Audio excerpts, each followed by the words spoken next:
The word empower is used a lot. Like, how do we get that employee empowerment? So when you provide information so that they are empowered to act on that information is where the success happens. That's Sri Krishnamurthy, CEO of QuantUniversity. He's my guest today. Welcome to Invested at Work, a show about unlocking the power of workplace financial benefits for companies and their employees. I'm Rodney Bolden, Head of Industry Engagement and Learning for Morgan Stanley at Work, and your host. So what makes you invested at work? Today, we explore the role of AI in workplace benefits, including how companies may be able to use AI for personalization, how it can help anticipate employees' financial needs, what employers can do to help build trust around AI internally, and what we need to consider about AI and the future of employee well-being more broadly. Sri, thank you for joining me today on Invested at Work. I'm so pleased to have this conversation about what must be the hottest topic in workplace benefits today, AI. But before we get started, can you tell our listeners and viewers a little bit about yourself? Thank you so much for this opportunity, Rodney. I came up through the ranks as a technologist primarily, but then I got my grounding in the financial services industry at Citigroup. And I ran the consulting organization primarily on financial services at a company called MathWorks. We did a lot of mathematical modeling. And for the past 12 years, I've kind of held a dual role. So one, I run a company called QuantUniversity. So we primarily focus on what we call as frontier technologies, helping the financial industry adopt various technological innovations which are happening and how to contextualize it towards deployment towards various aspects within the industry. On the other hand, I teach at Northeastern University. I teach in their business school and also in the College of Engineering. And for the past 10 years, I've been kind of teaching courses on AI, machine learning. How does it impact fintech? How does it impact the investment workplace? Okay, well, Professor, I want to ask you, there are a lot of acronyms or letters that are thrown out when it comes to AI. So we have generative AI, we have LLM, and ML. So let's first talk about what they are, because I don't think everyone understands what is entailed in those letters. So let's start with generative AI. What is generative AI?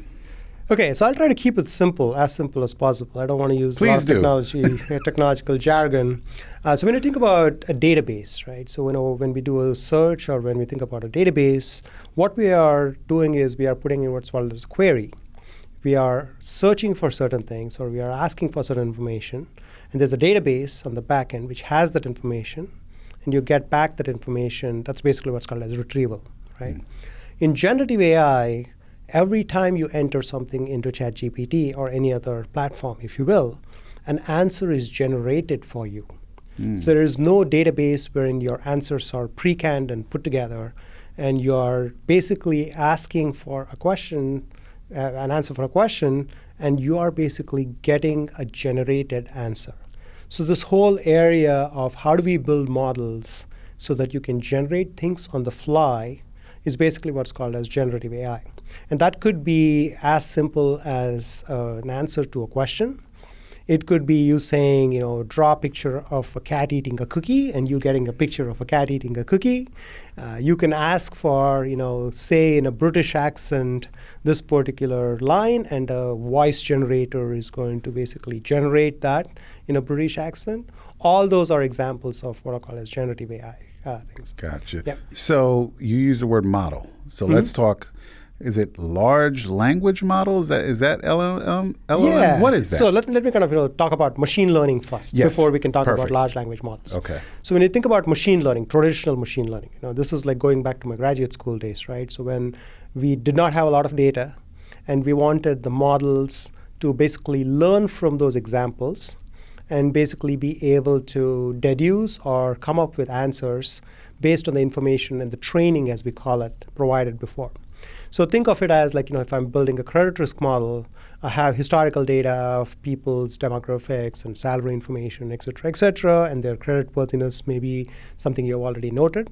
So when you provide a new piece of information and say, what's the creditworthiness of this particular person with these characteristics? So based on the training you have already done, it comes up with an answer. So this notion of training and then building a model is this field called as machine learning.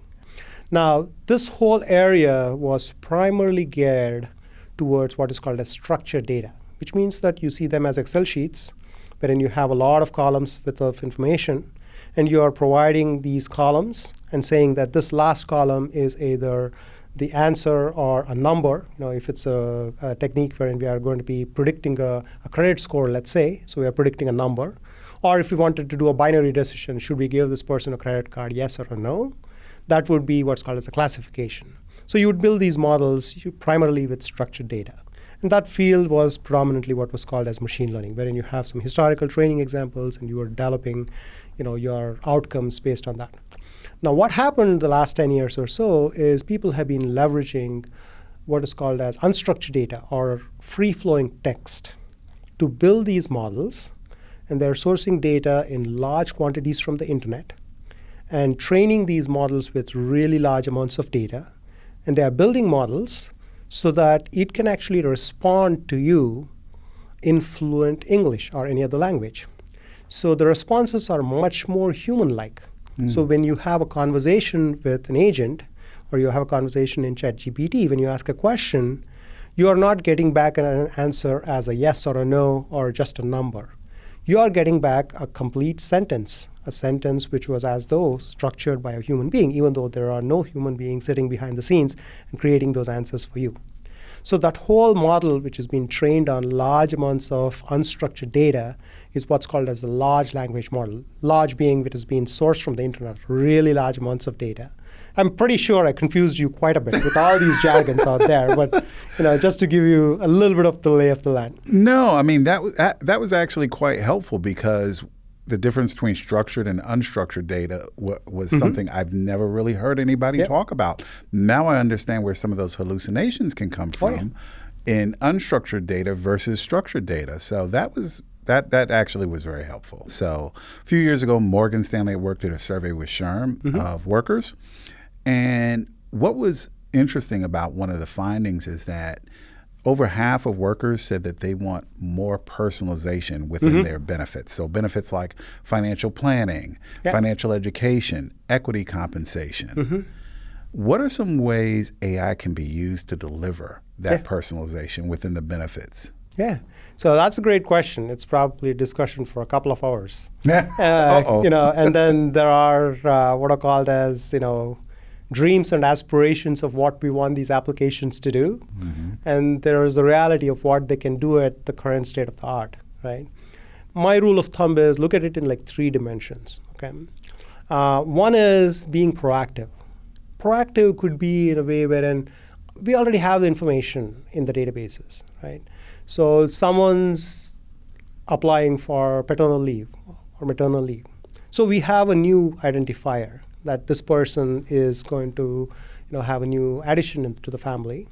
So what can we do to assist them? Maybe through education. Hey, you should be thinking about life insurance. You should be thinking about additional savings. You should be thinking about education plan maybe, right, for your children, right? So those could be proactive actions which AI could help kind of bring in, so that rather than they going in after the fact, seeking information, saying, what should I be doing now? How should I add my child to a healthcare plan? How should I add my child to this particular thing? So you could have some proactive actions, right? And then someone's up for a promotion, right? So now that you're in a different cadre, maybe you can save more now that you got a pay hike, right? So those kinds of things could be proactively done, right? The other part is what I call as the predictive part. So in the predictive part, what you could potentially think of is, let's say someone had been saving X amount of money every year in their 401k. This year, for some reason, maybe they are in financial distress or may have some issue in their account, so they are not saving enough, or maybe they are taking more loans, right? So you could potentially collect data from the masses, not just from this one person, from the masses to figure out what is the likelihood of this person getting into an actual financial distress because of the series of actions they're taking or because of their personal situation. So can there be something which would give a risk score of sorts, wherein you could potentially go in and maybe nudge them to just say, hey, Do you want to speak to a counselor, maybe? Or do you want to, think about these aspects? Or maybe you made this particular decision. And it need not always be negative. It could also be positive, right? So maybe this person has started saving more into their accounts. Now, say, hey, it looks like, you weren't saving or you weren't, leveraging all the company match till last year, but now you're doing these. Can we help you with all these options you have? So you could potentially have those indicators to drive you to better communicate with your potential clients, right?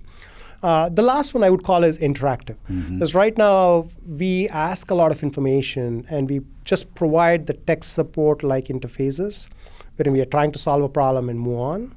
What if we think of this AI experience as your own concierge or maybe your personal CFO, which understands you very well, your financial picture, your family situation, your health situation, et cetera, and guides you proactively based on the information you're seeking in an interactive way, rather than thinking of it as, I just sort of answer your questions, and that's it, right?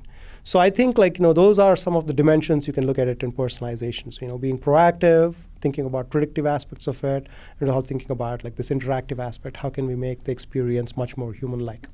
Yeah, it makes me think of how often in the benefit space we hear that from benefit providers that benefits seem to have the biggest uptake when they are delivered in those moments that matter for employees. Yeah. But to your point, how does employee identify what I need? Or how do I even know when I'm in distress? Yeah. So that predictive feature, I could definitely see how that could appeal to both employees and also HR professionals. Yeah, absolutely. And one thing I want to emphasize again is this notion of context, right?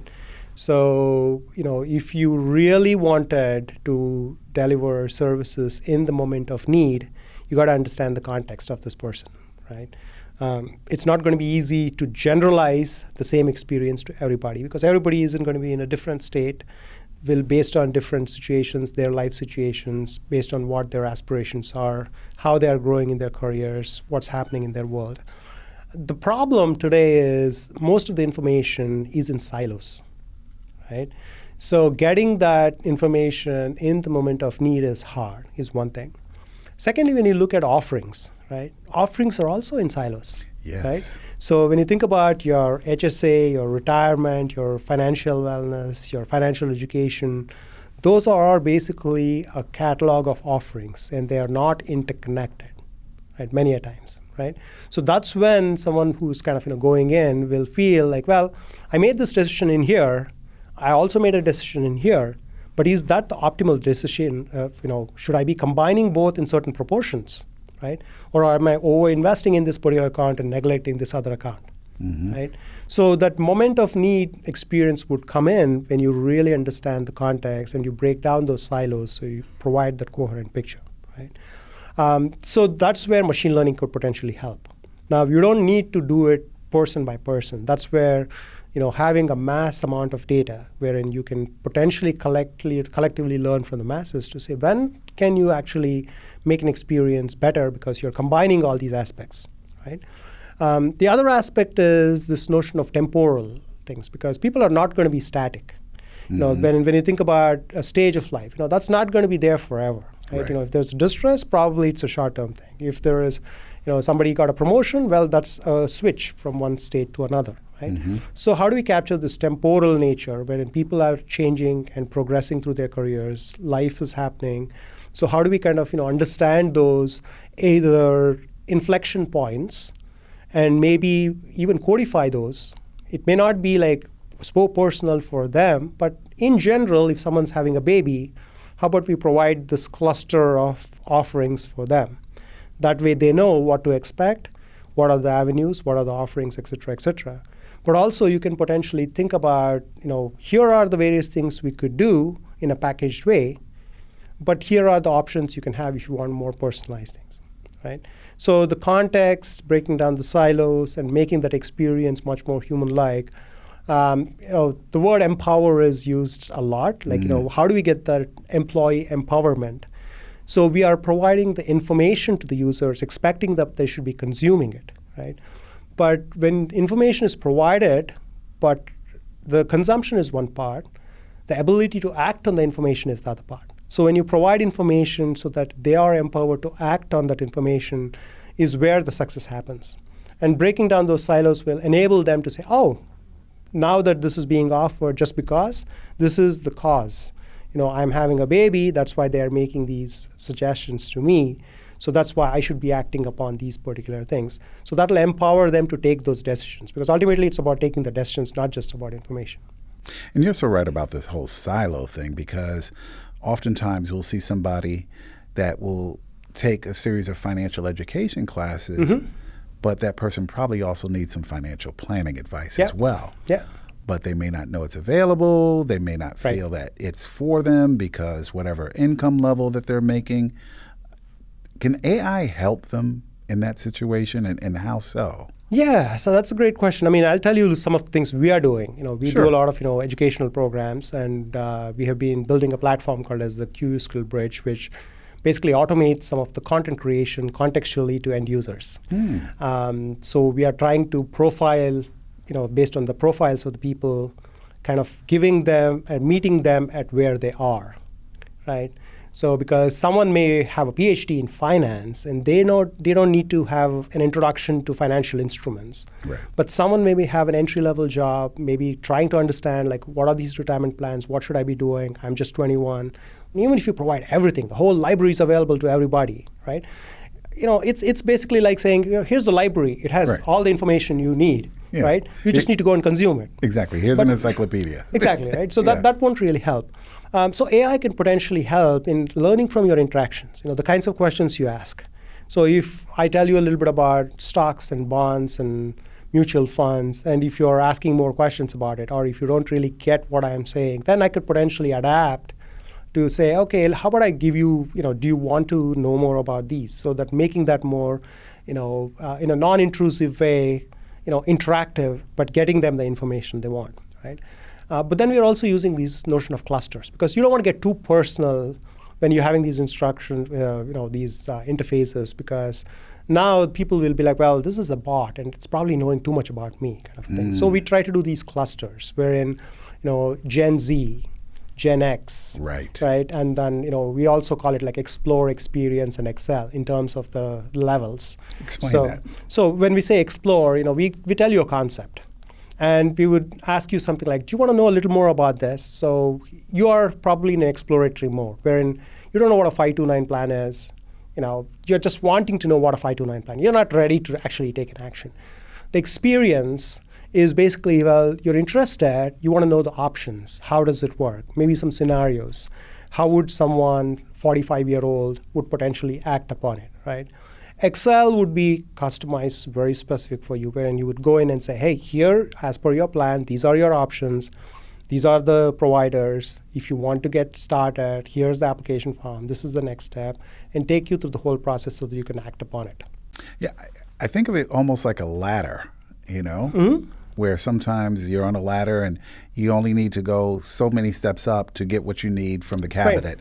But sometimes you got to go all the way up to the top on the ladder. Absolutely. Yeah. You can think of it as the ladder. Probably you can think of it in the three-dimensional context, maybe something like a Minecraft, if you will, when there are ladders and mazes too. Because life is a maze. Yes. I wish it was just a ladder. So you want the right places to have those markers to say, hey, this is where it's going to take you, but this is what you're going to get if you get there. And then help them kind of navigate that maze, but then get them the ladders too, because just helping navigate the maze will not really get them to another place, but then give them the ladder so that they can go from one place to another. Yeah, maze and ladders. That's absolutely, right. Absolutely.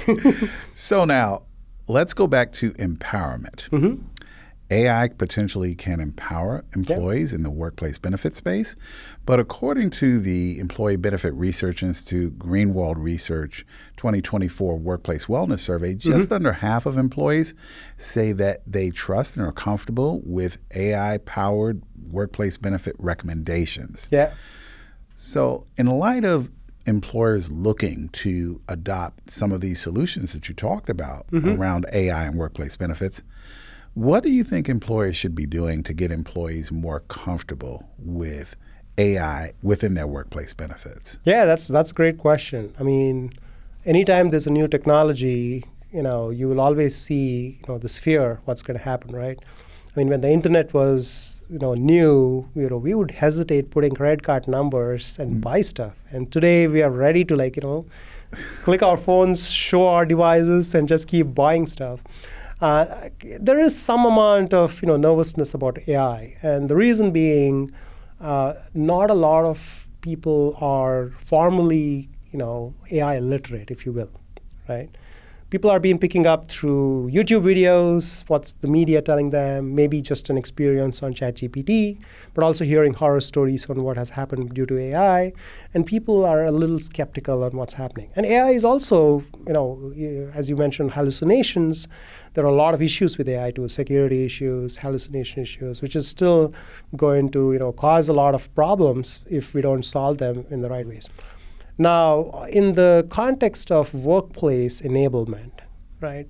So you want to kind of think about it in multiple ways. One, transparency, right? So if you are providing, tools, asking employees to basically get that feel, what do they feel about it, right? What if we don't have tech support at all and everything's going to be answered by a bot? People will be like, whoa, that's bad. I would like to speak to a human. But then if you say you have 24/7 support, and then there is also human in the loop, if something really requires a human, you will be able to get to a human, but you don't have to wait for 45 minutes to get to your, get your questions answered, right? So now you're providing that level of comfort that, I don't want to go to a bot would not be the default choice, right? The other part is I am a big proponent of what's called as AI fluency. It's not just AI literacy. You have to think about AI fluency. We are getting towards a world wherein AI will be an integral piece of the puzzle, right? AI may replace jobs in some ways.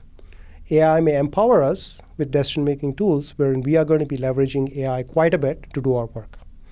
So when that's where we are driving towards, and in fact, some of the recent surveys have also talked about, I think the World Economic Forum survey, they are talking about by 2030, a lot of large companies are thinking about investing in enabling their people to be trained on using AI strategically within their jobs. Yes. Right?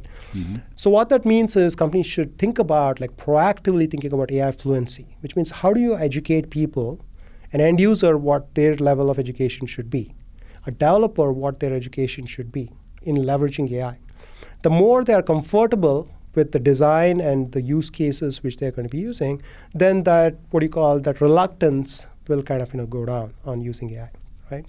The other aspect is the concerns about privacy and how much would you know and what is it going to do, if I put in a lot of private information. Will it come and hinder my prospects towards a promotion if I tell my application that I'm going to have a baby in the next 6 months, but I was also up for a promotion? Will if I provide this information or even search for information, what will it do, right? So being transparent with your, stakeholders, and this is what this application collects. This is what we are trying to do with this application, and making sure that people understand that some of the negative connotations they may have are not possible because of the way it's designed. That provides a level of comfort for people who are probably hesitant to use these applications. We'll always have those, champions who will take it and move it to the next level. Always. But you'll always have the skeptics, and you want to make sure that the skeptics are also taken along to ensure that, the whole company kind of, can bank on a whole solution rather than saying, for this class of employees, we'll have humans. For this class of employees, we'll have only AI. It's going to be too much to manage. When speaking to stock plan administrators, equity plan administrators, about AI in workplace benefits, specifically actually in equity compensation, biggest concern was privacy. Yeah. Because they have all this data that they're entering about the employee and keeping it safe. Right. What are some things that they should be, that can help them feel a little more comfortable with using AI within their equity compensation platforms? Right. There are a lot of technical ways of doing things, but I think that human aspect needs to be there. The amount of communication you got to do, especially if, the benefits administrators, they need to be, and again, there is some amount of education also involved, because if you just provide the technical jargon and here's the privacy policy, here's the data policy, People will say, well, I sign off on privacy policies for everything on a daily basis, but that doesn't alleviate my concerns, right? So here you got to be a little more proactive. First, I would say basic education on AI, and giving real-world examples, saying, hey, we are using AI to help you navigate this website in a better way, to proactively get you to where you want to be in a better way, to provide you with specific solutions based on your actions, on what you're doing with your choices, or based on the queries you have had. We are providing, or we are using AI in this particular way. So getting your users along throughout the deployment stage and ensuring that they understand how these applications work, at least at a high level, will alleviate many of those privacy-related concerns. But again, privacy is not a solved problem. I don't want to create a false impression that we have solved all the problems in privacy. It's every day there is a constant threat which is coming in. But we got to be responsible on how we do it, and the only way we can be responsible is following best practices, adhering to established guidelines or laws, and also creating policies and procedures on how we intend to take care of our data and what is the stewardness we have, right, in terms of how do we govern it, how do we manage it, how do we mitigate it, how do we control any adverse actions. So putting all those things in place beforehand will help you, get to a better place rather than just kind of saying, let's roll it out and see what happens. Indeed. Yeah. So I read recently a study, I think it was by professors at Lehigh University, where they were studying mortgage applications. Yeah. And they found bias because the system was pulling from information where there was already bias that happened when it was being done by humans, and it pulled it right in and continued that bias. Yeah. What should companies be doing to be proactive about making sure that, because I could see that happening in benefits per se. Yeah, so we have, at least in the financial services world, fair lending laws. So we got to adhere to those fair lending laws, otherwise you're breaking the law, right? And then we have formal model risk management practices, and we have what's called as SR 11.7 that the OCC and the Federal Reserve have put together. So there's a formal framework. Post-2008, the financial crisis, we have formal departments with specific roles and responsibilities, the 3 lines of defense, and then specific risk related as structures already in place. So AI risk is just another dimension to this whole puzzle, right? So you have to think about evaluating these models from multiple dimensions. One way to think about it is, some companies I know basically say, what, we're not going to go for black box models. We want all these models to be interpretable. So I need to understand what each one of these variables are doing towards the final outcome. So in that particular case, I can explain how the decision came about. But if I cannot even explain the model, now I am kind of hunting in the dark because my model has learned so many things that I don't even know. So that's one way to kind of alleviate some of those concerns. Another way to think about it is, well, how much data do we have? Do we have all the representative data? Because we're training a model which doesn't really have a human context. And now we are expecting the model to generalize the outcomes, generalize the decisions. Humans, you give them some experiences, some examples, can generalize experiences. But machines can't. So in that particular case, there's a lot of research now being put into, can we generate synthetic data, which can mimic real data, but can be used to train these models to show them the scenarios wherein it should be making particular kinds of decisions and should be ignoring certain kinds of variables, right? Wow. So it's basically synthetically augmenting your traditional data sets to ensure that the model becomes more robust in taking decisions in certain areas, right? So there are ways in which you can try and mitigate some of those. But the best way to do it is to ensure that your data, the way you collect your data, it's all about the pre-processing, right? Otherwise, it's garbage in, garbage out. That's fascinating. The whole synthetic data, it kind of makes me think of where you run through test scenarios. Absolutely. Yeah. Absolutely. When you think about, we call it the unknown unknowns, right? Many times when you're building models, you're only seeing experiences in the past which you think should be the model for what the model should be learning. But there are so many scenarios which hasn't happened in the past, and you want to make sure that the model also factors those scenarios. So that's where the synthetic data points come in. I mean, we used to do that with financial model testing too. We created these stress scenarios, right? Oh, yes. Right? So when we did stress testing, we were basically saying, well, let's trust this model about these scenarios which probably haven't happened, but these are plausible scenarios. I have one final question for you. What makes you invested at work? What makes you thrilled to do what you do? Yeah, that's a great question. I mean, as a technologist, obviously the technology is something, which fascinates me. I mean, I've been kind of a technologist from my childhood. So that's always, the interest side of things. But I connected technology with education 12 years ago because I realized the power of education. Wherein, when talking to clients, when explaining solutions to them, when helping them kind of, get to their solutions in their own way, but letting them learn how to fish rather than we fishing for them, it is something, which was very, very, satisfying. So we are leveraging AI to do all those things, but we are also seeing this power of being able to access the things which was not in the hands of everybody. In the past, if you had to learn something, you had to go to a university, get a master's degree, learn certain things. But with education, now it's democratized. Right? So we are able to make information available to anybody who is interested in learning. But we are also trying to create those pathways so that we are understanding those needs and helping them learn what they want to learn. And that basically excites me a lot. Professor Krishnamurthy, this has been a lesson for me. I feel like I went to school today. Perfect. That's stage one. Exactly. There you go. Thanks so much. Thank you so much, Rodney. It's a pleasure. Thanks. If you're interested in more conversations about workplace financial benefits, subscribe to the show wherever you like listening to or watching podcasts.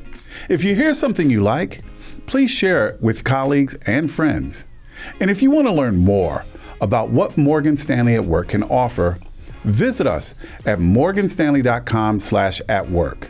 Invested at Work is brought to you by Morgan Stanley at Work, hosted by me, Rodney Bolden. Our executive producers are Fiona Kelsey and Lisa Boyce. Our production partner is Sequel Media Incorporated.